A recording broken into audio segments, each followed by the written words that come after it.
Good evening everyone. तो चलिए finally हम लोग आज आ गए हैं और हम लोग स्टार्ट करते हैं अपने थर्ड सेमेस्टर को। क्योंकि देखो आपको पता होगा कि हम लोगों ने ऑलरेडी सेमेस्टर 1 और सेमेस्टर 2 को कंप्लीट जाके कवर किया है, ठीक है। और हम लोग आज से थर्ड सेमेस्टर का जो पोर्शन है उसको स्टार्ट करने वाले हैं। और उनमें भी देखेंगे तो थर्ड सेमेस्टर का एक मोस्ट इंपॉर्टेंट सब्जेक्ट और काफ़ी थोड़ा अलग है बट काफ़ी इंटरेस्टिंग सा सब्जेक्ट है हमारा, उनको स्टार्ट करने जा रहे हैं। That is farm machinery and power. Short में क्या बोलते हैं इसे? ठीक है, आप कॉलेज जाओगे तो शॉर्ट में क्या बोलते हैं इसे बताओ? शॉर्ट में इसे हम बोलते हैं FMP, है ना, फार्म मशीनरी एंड पावर। ठीक है, तो सबसे पहले आपको मैं बता देना चाहता हूँ कि हमारा लेक्चर का कुछ इंपॉर्टेंट से नॉर्म्स होते हैं। सबसे पहली बात कि आपको इन बिटवीन लेक्चर कोई भी नोट्स प्रिपेयर करने की ज़रूरत नहीं है, ठीक है। मैं आपको नोट्स टेलीग्राम ग्रुप पे प्रोवाइड कर दूंगा और आपको सिर्फ हमारे जो नोट्स आएंगे उनको प्रॉपर वे में रिवीजन करनी है और आप चाहो तो उसे शॉर्ट नोट्स बना सकते हो, ठीक है। और अगर आपने अभी तक हमारे टेलीग्राम ग्रुप को ज्वाइन नहीं किया है तो लिंक डिस्क्रिप्शन में गिवन है, जाके ज्वाइन कर सकते हैं। सबसे पहले हम डिस्कस करते हैं कि हम लोग इस सब्जेक्ट को, क्योंकि बड़ा सब्जेक्ट है ना, और इसको किस वे में कवर करेंगे, किस लेक्चर के अंदर हम लोग क्या पढ़ेंगे, हम लोग सबसे पहले ये देख लेते हैं। उसके बाद हम लोग आज बहुत ही, क्योंकि हमारा आज फर्स्ट लेक्चर है तो हम लोग आज केवल और केवल इंट्रोडक्शन करेंगे कि भाई क्या होता है एग्रीकल्चर इंजीनियरिंग, है ना, क्या हम इसके बारे में इस सब्जेक्ट के अंदर हम लोग क्या डिस्कस करने वाले हैं। तो बेसिक सा हमारा पोर्शन होगा जहाँ पे हम लोग डिस्कस कर रहे होंगे फार्म पावर के बारे में। कुछ इंपॉर्टेंट से हमारे पावर्स होते हैं, कुछ इंपॉर्टेंट से सोर्स ऑफ पावर होते हैं, उनके बारे में हम डिस्कस कर रहे होंगे। तो लेक्चर 1 के अंदर हमारा ये कवर हो जाएगा। लेक्चर 2 के अंदर हम लोग डिस्कस करेंगे इंटरनल कंबशन इंजन, जो कि काफ़ी इंपॉर्टेंट है, जिसको हम लोग IC इंजन के नाम से जानते हैं। और इसी के अंदर हम लोग पढ़ेंगे पेट्रोल इंजन के बारे में, है ना, डीजल इंजन के बारे में। इसी के अंदर हम लोग 2 स्ट्रोक 4 स्ट्रोक इंजन के बारे में डिस्कस करेंगे। दैट मीन्स कंप्लीट यहाँ पे हम इंजन के बारे में डिस्कस करेंगे। और आप देखेंगे, आप किसी भी एग्जाम की बात कर ले, यहाँ से क्वेश्चन आपको देखने को मिलेगा, ठीक है। तो सबसे पहली बात, माइंड्स में अगर आपका ये भरा पड़ा है कि हम केवल सेमेस्टर के पॉइंट ऑफ व्यू से पढ़ेंगे तो बिल्कुल आप गलत हैं। हम यहाँ पे सब्जेक्ट को इस वे में कवर करेंगे कि एक भी टॉपिक आपका छूटेगा नहीं।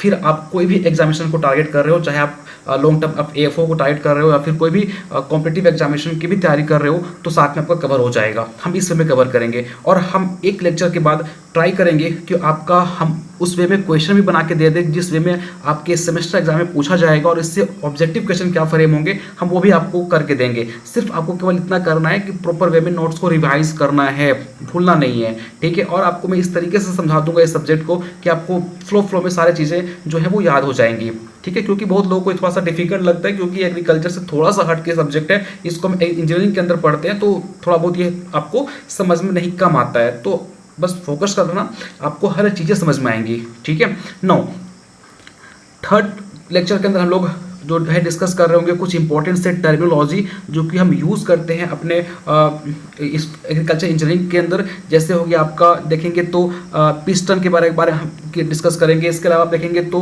कंप्रेशन क्या होता है। इसके अलावा देखेंगे तो IHP, BHP, FHP, इनके बारे में डिस्कस करेंगे, ठीक है।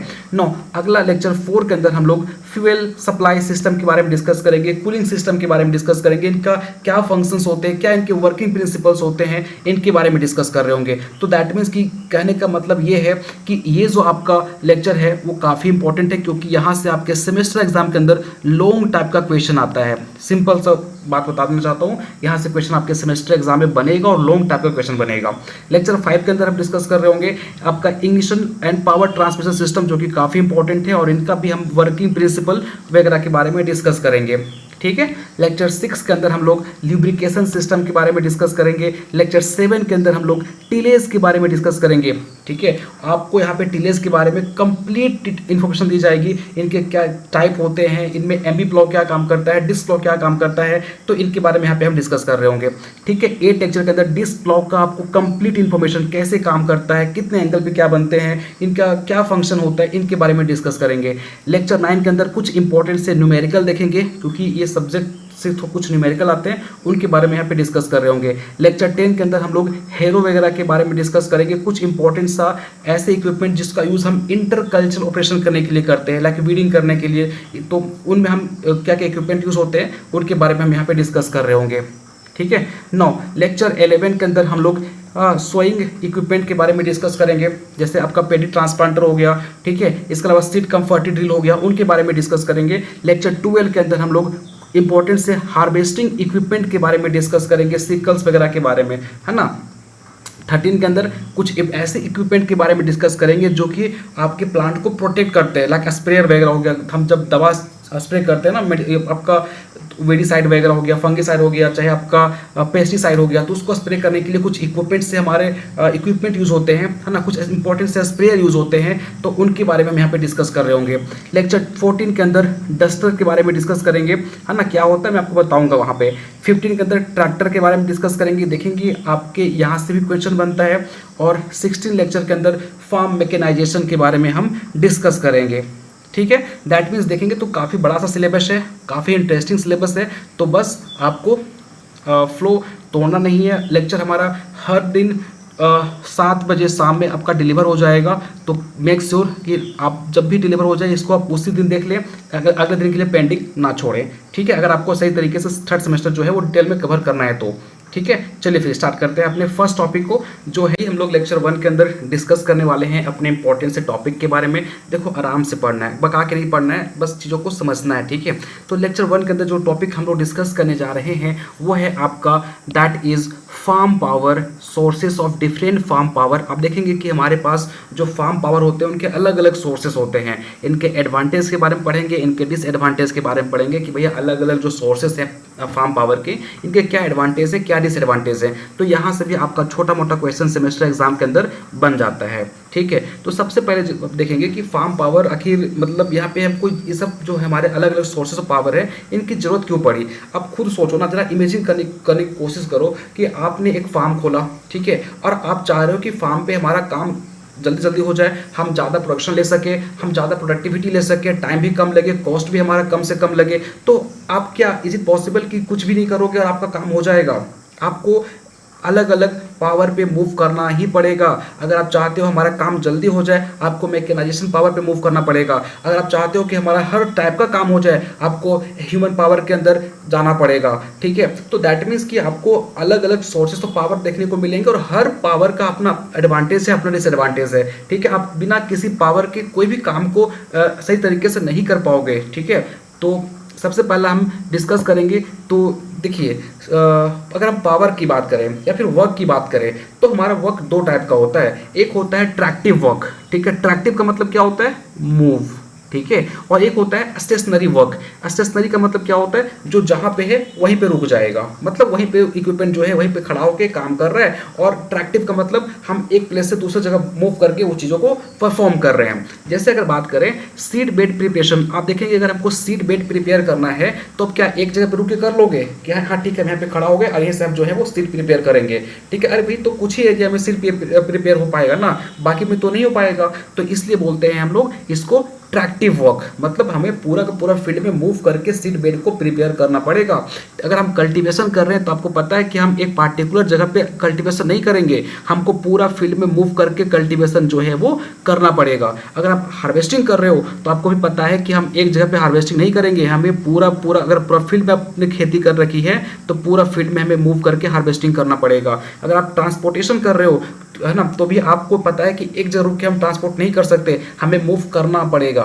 दैट मीन्स ये सारे जो वर्क है वो किसके अंदर आते हैं, आपका ट्रैक्टिव वर्क के अंदर आते हैं। दूसरा आता है आपका स्टेशनरी वर्क। स्टेशनरी वर्क कहने का मतलब ये हुआ, जैसे आपने देखा होगा गांव के अंदर जब हम साइलेज की कटिंग करते हैं, देखे होगा ना कि भाई ऐसे डालते हैं और साइलेज की ऐसे कटिंग करते हैं, तो इक्विपमेंट क्या आप मूव करते रहते हो अपनी, आज हम यहाँ काटेंगे फिर कुछ सेकंड के बाद हम यहाँ पे मूव कर जाएंगे फिर यहाँ मूव कर जाएंगे, ऐसे नहीं करते ना। हम इक्विपमेंट एक जगह ही रखते हैं और हम साइलेज की कटिंग करते हैं, तो इसको बोलते हैं हम स्टेशनरी वर्क, ठीक है। जैसे हमें अगर फीड ग्राइंडिंग करना होगा तो भी हम एक जगह पे रख के करेंगे, हमें थ्रेशिंग करना होगा तो एक जगह पे हम मशीन को सेट कर देंगे और वहीं से हम क्या करेंगे, थ्रेशिंग करेंगे। विनोइंग भी हम वहीं पे रुक के करते हैं। अगर हमें वाटर की लिफ्टिंग करनी है तो भी हम एक जगह पे ही रुक के करेंगे। तो ये सारे एक्टिविटी जो है वो किसके अंदर आते हैं, आपके स्टेशनरी वर्क के अंदर आते हैं। तो मेरे भाई बताओ मेरे साथ, वर्क कितने टाइप के होते हैं, वर्क 2 टाइप के होते हैं। ट्रैक्टिव वर्क मतलब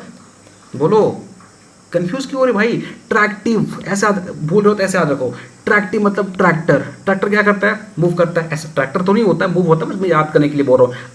स्टेशनरी, स्टैगनेंट हो जाना, मतलब एक जगह पे रुक के करना। तो ट्रैक्टिव वो वर्क जो हम मूव करके करते हैं, और स्टेशनरी जो कि स्टैगनेंट है, एक जगह पे हम रुक के कर रहे हैं। ठीक है, तो आपका आता है स्टेशनरी वर्क के अंदर। यहाँ तक क्लियर हो गया एवरीवन? चलिए अब बात करते हैं। आप देखिए तो आपके पास अलग अलग पावर है, अलग अलग सोर्सेस ऑफ पावर हैं। जैसे सबसे पहला आता है ह्यूमन पावर, फिर आता है आपका एनिमल पावर, फिर आता है मैकेनिकल पावर, फिर आता है आपका इलेक्ट्रिकल पावर, फिर आता है आपका रिन्यूएबल एनर्जी। तो ये जो है वो आपके अलग अलग सोर्सेस ऑफ पावर हैं। सबसे पहला क्वेश्चन यही बनता है, what is farm power and describe its sources of farm power. ठीक है, तो आपको डिस्क्राइब करना होगा ह्यूमन पावर के बारे में भी, आपको डिस्क्राइब करना होगा एनिमल पावर के बारे में, मैकेनिकल पावर के बारे में, इलेक्ट्रिकल पावर के बारे में, और रिन्यूएबल एनर्जी के बारे में। ठीक है, हम लोग वन बाय वन डिस्कस करते हैं। सबसे पहला आता है मेरे भाई ह्यूमन पावर। देखो ह्यूमन पावर की अगर बात करें तो ह्यूमन पावर सबसे अच्छा कहाँ माना जाएगा? ह्यूमन पावर सबसे अच्छा माना जाता है इंटर कल्चरल ऑपरेशन करने के लिए, मतलब जो छोटे छोटे इक्विपमेंट होते हैं ना, खुरपी वगैरह चलाने के लिए। ठीक है, तो उनमें हमारा जो है वो काफ़ी अच्छा माना जाता है रोल। अगर हमें हार्वेस्टिंग करनी है तो भी देखेंगे, तो अगर पूरा बड़ा फील्ड हो गया तो वहाँ भी हम जो है वो ह्यूमन पावर यूज़ नहीं करते हैं, वहाँ भी हम मशीनरी यूज़ करते हैं। दैट मीन्स कहने का मतलब ये हुआ कि हमें स्टेशनरी वर्क करना है तो उसके लिए जो है वो हमें ज़रूरत पड़ती है ह्यूमन पावर की। जैसे अगर आप मशीन को एक जगह पे खड़ा कर दिए तो भैया मशीन अपने आप तो नहीं ले लेगा ना। अगर हमें यूज़ कर रहे हैं आप मशीन को साइलेंस कटिंग करने के लिए, तो क्या मशीन को आप यहाँ पे खड़ा कर दी हो, आप चला रहे हो, तो भाई चलाने के लिए भी तो ह्यूमन पावर चाहिए है ना। एक चलाता है, दूसरा उसमें डालता है। दैट मीन्स कि कहने का सेंस ये हुआ कि छोटे छोटे जो एक्टिविटीज़ होते हैं उनमें हमारा जो है वो काफ़ी बड़ा रोल होता है। ठीक है, चाहे वो आपका विनोइंग हो, चाहे वो थ्रेशिंग हो, चाहे वो आपका वाटर लिफ्टिंग हो। ठीक है, आप देखेंगे कि एक इंपॉर्टेंट सा इन्फॉर्मेशन देख रखा है यहाँ पे कि हम ह्यूमन पावर जो है वो धीरे धीरे कम होते जा रहा है एग्रीकल्चर सेक्टर के अंदर। ऐसा क्यों है? आप देखेंगे तो भाई कि आज बहुत सारे लोग ऐसे हैं जो कि हमारे एग्रीकल्चर में नहीं रुकना चाहते, हम एग्रीकल्चर में वो काम नहीं करना चाहते, खेती बाड़ी नहीं करना चाहते। अगर उनके पास कोई भी साधन नहीं है, उनको कहीं जॉब नहीं मिला, तो फाइनली वो मजबूरी में आके वो खेती करते हैं, लेकिन उनका वो पैशन अंदर से नहीं होता है कि हम खेती करें। ठीक है, तो बहुत ही ये मतलब बैड न्यूज़ है। एज एग्रीकल्चर स्टूडेंट हमने उनको मोटिवेट करना चाहिए कि नहीं, आप लोग फील्ड में आइए, काम कीजिए, और उनको थोड़ा अलग अलग इक्विपमेंट के बारे में जो है वो अवेयर करना चाहिए, जिससे उनका काम जो है वो अच्छा से हो सके, उनकी एफिशिएंसी काफ़ी अच्छे तरीके से हो सके। ठीक है, तो ये इंपॉर्टेंट है। देखो एक इंपॉर्टेंट सा यहाँ से क्वेश्चन आता है एग्जाम के अंदर कि एक स्ट्रॉन्ग मैन जो है, एक स्ट्रॉन्ग मैन जो होता है वो कितना पावर जो है वो जनरेट कर सकता है? तो एक स्ट्रॉन्ग मैन जो है वो 0.1 HP जो है वो पावर जनरेट कर सकता है। अगर इसको वाट की मैं बात करें तो 774.6 वाट पावर को जो है वो जनरेट कर सकता है एक स्ट्रॉन्ग मैन। अगर हम एक एवरेज मैन की बात कर लें कि भैया एकदम सिंपल सादा सा है, मतलब उतना ताकतवर नहीं है बट नॉर्मल एवरेज ठीक है, तो वो कितना पावर जनरेट करेगा? तो वो 60 वाट पावर जनरेट करता है। ठीक है, एक ऐसा इंसान जो बहुत स्ट्रॉन्ग है, जो बहुत मजबूत है, जो थोड़ा दबंगी टाइप का है, वो कितना पावर जनरेट करता है? 0.1 HP। अगर उसको वाट में बोल दे तो कितना हो जाएगा? 74.6 वाट। और एक एवरेज मैन जो होता है वो 60 वाट पावर को जनरेट करता है। यहाँ तक क्लियर हो गया? ऑब्जेक्टिव क्वेश्चन पूछा जाता है। ठीक, और HP क्या होता है? इसको हॉर्स पावर। अच्छा बताओ, एक HP कितना होता है? एक HP कितना होता है मेरे भाई? एक HP इज इक्वल टू होता है 746 वाट, याद रखिएगा। ठीक है, चलिए ये हो गया आपका ह्यूमन पावर। और देखो एक चीज़ और बताता हूँ। अच्छा बताओ, ह्यूमन पावर के एडवांटेज क्या हो सकता है? ह्यूमन पावर का एडवांटेज ये हो सकता है कि जो छोटे मोटे वर्क होते हैं उनमें हम आसानी से कर लेते हैं। ठीक है, और ये हमें इजीली अवेलेबल हो जाते हैं, आराम से आपको ह्यूमन पावर मिल जाएगा। ठीक है, लेकिन कई बार देखेंगे कि इनके बहुत ज़्यादा डिसएडवांटेज भी है। आपको ये कॉस्टलियर पड़ेगा मेरे भाई, आपको ये कॉस्टली पड़ेगा। कॉस्टली इन सेंस कैसे पड़ेगा? तो दिमाग लगाओ कि बाकी पावर जो है, आपके बाकी सोर्स ऑफ पावर हैं, उनके कंपैरिजन में ये आपको कॉस्टली पड़ता है। ऐसा क्यों? देखो, आपको एक लेबर का चार्ज, सपोज आप एक फील्ड में आप हार्वेस्टिंग करवा रहे हो या फिर आप सोइंग करवा रहे हो। ठीक है, आपने 5 लेबर रखा। आप सोचो एक लेबर का चार्ज आप देखेंगे तो दो, हर एरिया में अलग अलग होता है। मान के 200 हम मान के चलते हैं। ठीक है, 200 रुपया है। अब आपने 200 रुपया उसको देना है, हर 5 लेबर को देना है। ठीक है।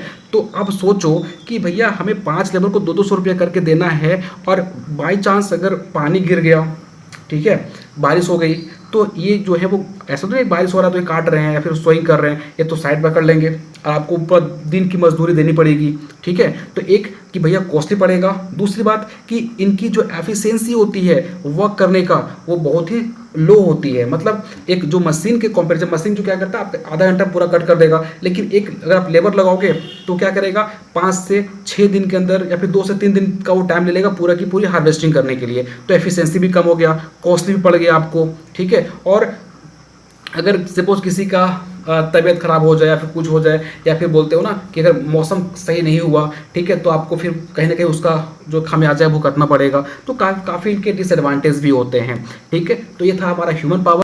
नो फ्रेंड्स, हम लोग मूव करते हैं अपने दूसरे पावर की तरफ, जो है आपका एनिमल पावर। देखिए एनिमल पावर की बात करें तो आपको पता है कि आज हमारे इंडिया के अंदर उतना ज़्यादा मैकेनाइजेशन डेवलप नहीं है। आज भी हम कहीं ना कहीं देखेंगे तो एनिमल के ऊपर ही डिपेंड है ना। आप अभी गांव चले जाओ, क्योंकि अभी हमारा जस्ट पेड़ी का ट्रांसप्लांटिंग टाइम है, तो जो फार्मर्स हो रहे होंगे ना, वो क्या कर रहे होंगे, अपने फील्ड को प्रिपेयर कर रहे होंगे कहीं ना कहीं, ताकि हम उसको ट्रांसप्लांट कर सके।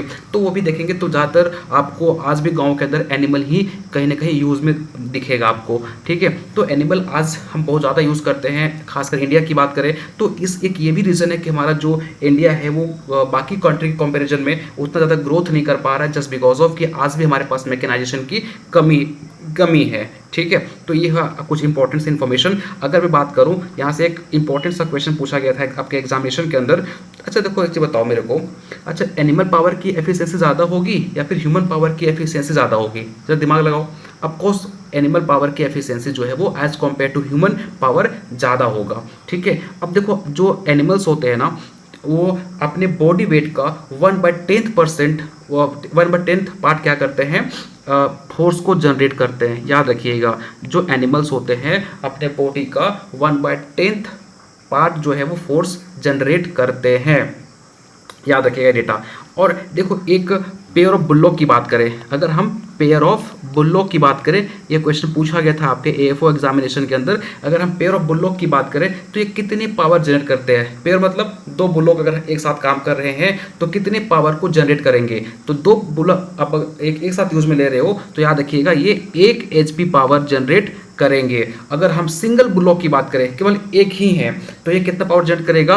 0.5 HP। याद रखिएगा, अगर पेयर में यूज कर रहे हो 1 HP, अगर आप सिंगल यूज करेंगे तो वो 0.5 HP पावर जनरेट करेगा। अब आपको यहाँ से एक क्वेश्चन मिला होगा, एक क्वेश्चन का आंसर मिला होगा कि अरे भाई जब आप जा रहे होते हो फील्ड में, यहाँ पे बुल्लोक खड़ा हुआ दिखाई पड़ता है, आप क्या करते हो? ऐसे यू टर्न ले लेते हो। तो आप डरते हो उससे।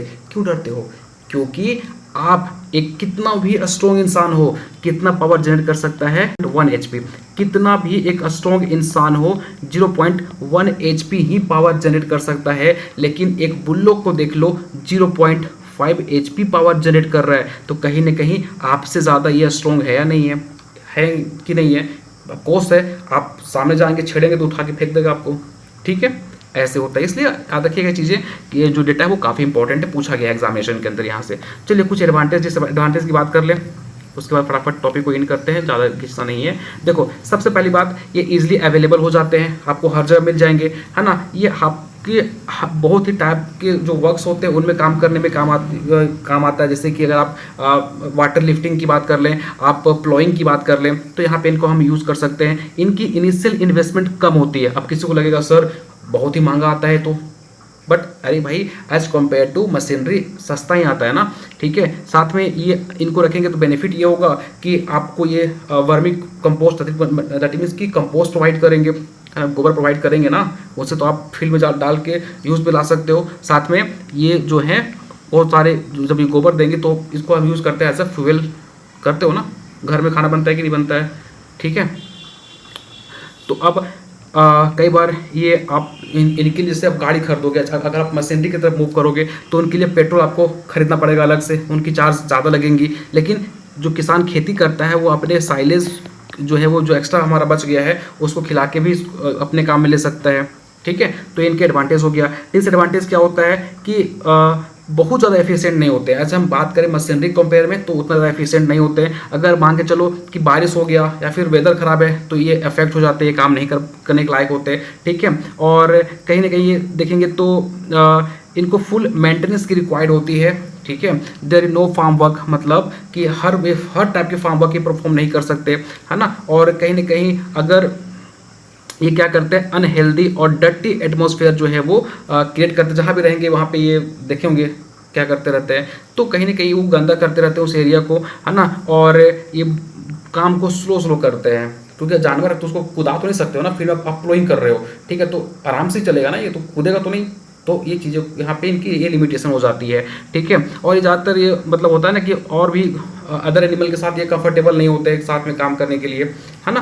तो ये इनके जो है वो कुछ डिसएडवांटेज हो जाते हैं, तो याद रखिएगा ये चीज़ें। अगला आता है मैकेनिकल पावर, जो कि सबसे अच्छा है। मैकेनिकल पावर की अगर बात करें, थोड़ा सा इनकी जो कॉस्ट है वो ज़्यादा होती है, लेकिन इनकी एफिशिएंसी बहुत ही अच्छी होती है ना। आप सबको पता होगा यहाँ पे हम यूज़ करते हैं। एक चीज़ बताओ, आज मैंने पढ़ाया नहीं, आपको पढ़ाऊंगा आगे चल के। पेट्रोल इंजन और डीजल इंजन ज़्यादा ताकतवर कौन होता है? अगर आप थोड़ा सा दिमाग लगाएंगे तो आपको आंसर मिल जाएगा।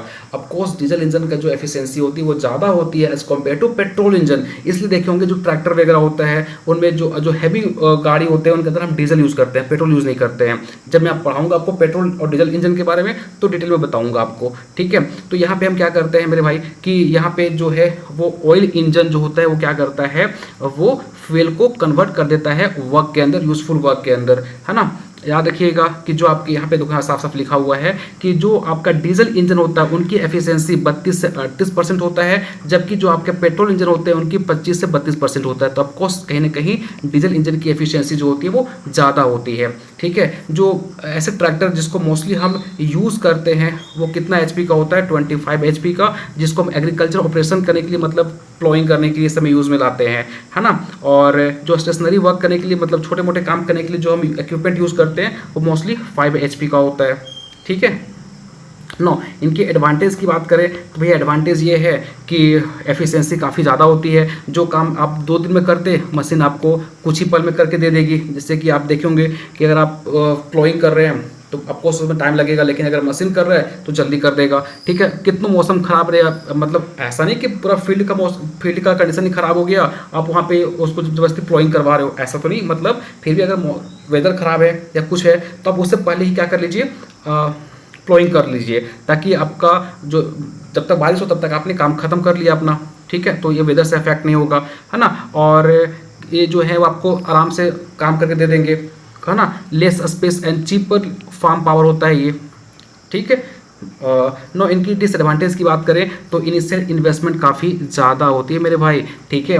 और इनके साथ में आप अगर सपोज इनके सब्सटीट्यूट भी आपको खरीदना पड़ेगा। जैसे सपोज कि आपने अगर ट्रैक्टर खरीदा तो भाई मेरे भाई तो उसके लिए आपको फ्यूल भी खरीदना पड़ेगा, तेल का जो अलग से चार्ज देना पड़ेगा। अगर ख़राब हो गया तो आपको रिपेयर भी करवाना पड़ेगा। तो जो चीज़ जितना बेनिफिट देती है कहीं ना कहीं आपको उतना ज़्यादा उनको मेंटेनेंस भी देना पड़ता है। अगर किसान के पास टेक्निकल नॉलेज ही नहीं है तो कहीं ना कहीं इनको दिक्कत होगी चीज़ों को ऑपरेट करने के लिए, ठीक है। अगला आता है आपका इलेक्ट्रिकल पावर। इलेक्ट्रिकल पावर देखेंगे तो हम आज बहुत तरह के जो इक्विपमेंट होते हैं जैसे मोटर वगैरह हो गया, उसको चलाने के लिए हम आज यूज़ करते हैं इलेक्ट्रिसिटी। तो इलेक्ट्रिसिटी भी जो है वो काफ़ी ज़्यादा हमारे लिए यूज़फुल होती है। जैसे मान के चलो आप देखेंगे तो ये कोल्ड स्टोरेज वगैरह जैसे हम आज यूज़ करते हैं, जो किसान होते हैं वो कोल्ड स्टोरेज यूज़ करते हैं पंप वाटर को लिफ्ट करने के लिए, है ना। चाहे वो डेयरी इंडस्ट्री की बात करें, मतलब कितनी आज जो बड़ा बड़ा इंडस्ट्री होता है वो बिना इलेक्ट्रिकल पावर के काम ही नहीं कर पाएगा, ठीक है। तो कहीं ना कहीं ये भी हमारे जो है वो एक इम्पोर्टेंट सोर्स ऑफ पावर में हमारा आता है ना। चलिए बात करते हैं इनके कुछ एडवांटेज के बारे में। तो एडवांटेज क्या है, बहुत ही चीप होते हैं, मतलब भाई उतना ज़्यादा तो नहीं होता, ठीक है। इनकी एफिशिएंसी ज़्यादा होती है ना। और इनकी मेंटेनेंस एंड ऑपरेटिंग कॉस्ट काफ़ी लो होता है ना। और ये वेदर से आपके अफेक्ट नहीं होते, है ना। आप बोलेंगे सर हमारे यहाँ तो बारिश होता है तो लाइन कट जाता है। अरे भैया तो आप गांव में रहते हो ना, बड़े बड़े शहरों में क्या ऐसा तो नहीं होता ना कि हाँ वहाँ बहुत देखेंगे बहुत आपको बड़े इंडस्ट्री चले जाइए, ठीक है। वहाँ पे अगर लाइन कट भी जाता है तो भैया उनके पास सब्स्टिट्यूट होते हैं, है ना। तो बड़े बड़े शहरों में ऐसे लाइट बहुत ही कम कटती है। हम गाँव की को लेकर बात यहाँ पे नहीं कर रहे हैं, ठीक है। इनकी डिसएडवांटेज ये होती है कि इनिशियल इन्वेस्टमेंट काफ़ी ज़्यादा होता है। इनको प्रॉपर अमाउंट में टेक्निकल नॉलेज रिक्वायर्ड होती है ना। एक थोड़ा जितने अच्छे उतने डेंजर भी हैं, ठीक। और इनको विदाउट केयर आप यूज़ नहीं कर सकते। ठीक, ये होते हैं इनके इलेक्ट्रिकल पावर, जो कि काफ़ी अच्छा होता है। आप देखेंगे कि भैया आज बहुत ही कम, बहुत ही ऐसे वर्क हैं जो हम इलेक्ट्रिसिटी के थ्रू बहुत ही आसानी से परफॉर्म कर लेते हैं। ठीक है, आप आज किसान जो है वो इलेक्ट्रिसिटी का बहुत ही ज़्यादा फायदा उठाता है सिंचाई करने में। ठीक है, पोस्ट हार्वेस्टिंग करने के लिए यूज़ करता है। ठीक है, तो यहाँ पे हमारा ये आ जाता है इलेक्ट्रिकल पावर। अगला आता है रिन्यूएबल एनर्जी, जो कि हम जैसे हवा का यूज़ करके, हम सोलर का, सन का पावर यूज़ करके हम आज चीज़ों को ऑपरेट कर रहे हैं। आप देखेंगे आज हमारे पास क्या है, हमारे पास देखेंगे तो सौर प्लेट से आज क्या करते हैं हम लोग, मस्त सिंचाई कर रहे हैं। ठीक है, तो उनको अलग अलग तरीके का हम यूज़ में लेते हैं। ठीक है, आप हमारे पास देखेंगे तो विंड मिल लगा हुआ है, तो हम इनको यूज़ करते हैं। तो कहीं ना कहीं आप देख पा रहे होंगे कि इनको जो है हम यूज़ में लेते हैं, और ये हमारे एक ऐसे सोर्स ऑफ एनर्जी जो कभी खत्म नहीं होंगे, अनलिमिटेड है ना। बट कुछ टेक्नोलॉजी हमने ऐसी बनाई कि इसका यूज़ हम आज कर रहे हैं। आज इसका यूज़ देखेंगे तो हम कहाँ कर लेते हैं मेरे भाई, वाटर को लिफ्ट करने में कर लेते हैं, पावर जनरेशन करने में करते हैं, वाटर को हीट करने के लिए करते हैं, ड्राइंग करने के लिए करते हैं, ग्रीन हाउस हीटिंग करने के लिए यूज़ करते हैं, मतलब ग्रीन हाउस में यूज़ करते हैं, वाटर डिस्टिलेशन में यूज़ करते हैं, रेफ्रिजरेटर में यूज़ करते हैं, डीजल इंजन में यूज़ करते हैं। कहीं ना कहीं देखेंगे तो बहुत ही ज़्यादा इनकी जो है वो एफिशिएंसी काफ़ी अच्छा भी हमारे माना जाता है। अगर अच्छी बताओ, अगर हम बात करें विंड, तो विंड जो होता है वो 10 किलोमीटर पर हावर जो है वो से चल रहा हो, तो ये कहीं ना कहीं एग्रीकल्चर के लिए अच्छा ही माना जाता है, और इस पे हमारा जो विंड मिल है वो काफ़ी अच्छा रन करता है। ठीक है, लेकिन अगर यही बढ़ के आपका 32 किलोमीटर पर हावर हो गया, तो आप इसका यूज़ कर सकते हो किसके लिए, बताइए किसके लिए कर सकते हैं आप, वाटर को लिफ्टिंग करने के लिए कर सकते हैं मेरे भाई। ठीक है, नो, बस इतना ही था, क्योंकि ये कुछ इंपॉर्टेंट सोर्स से पावर थे, थोड़ा सा आप एक बार देख लेना, है ना। बाकी जो मैंने बताया वही सब चीज़ें यहाँ पे लिखी हुई है। नाउ गाइस, टिल देन हमारा लेक्चर नंबर 1 था। होप सो आपको काफ़ी अच्छा लगा होगा। मन में कोई डाउट है तो कमेंट सेक्शन में डेफिनेटली पूछिएगा। ये नोट्स आपको मैं टेलीग्राम ग्रुप पे प्रोवाइड कर दूंगा, आप जाके इसे डाउनलोड करके एक बार रिविजन जरूर कर लेना। नेक्स्ट लेक्चर में हम अगले टॉपिक के साथ मिलेंगे, जो टॉपिक है हमारा दैट इज़, आप देखेंगे तो इंटरनल कंबशन इंजन। काफ़ी इंटरेस्टिंग टॉपिक है, one of the favourite topic है ना। जहाँ पे आप पढ़ेंगे किस तरीके से हमारा एक्सटर्नल कंबशन इंजन काम करता है, इंटरनल कंबशन इंजन कैसे काम करता है, 2 स्ट्रोक क्या होता है, 4 स्ट्रोक क्या होता है, मैं आपको बहुत ही अच्छी तरीके से समझाने वाला हूँ। ठीक है, पहला लेक्चर हमारा इंट्रोडक्शन था, कुछ भी वैसे रॉकेट साइंस वहाँ पे नहीं था। बस आपको याद रखना है कि एक जो मेन होता है वो कितना पावर जनरेट करता है, एक बुल लॉक कितना पावर जनरेट करता है, वो डेटा आपका एग्जाम में पूछा जाता है। ठीक है, चलिए मिलते हैं नेक्स्ट लेक्चर में। Thank you so much.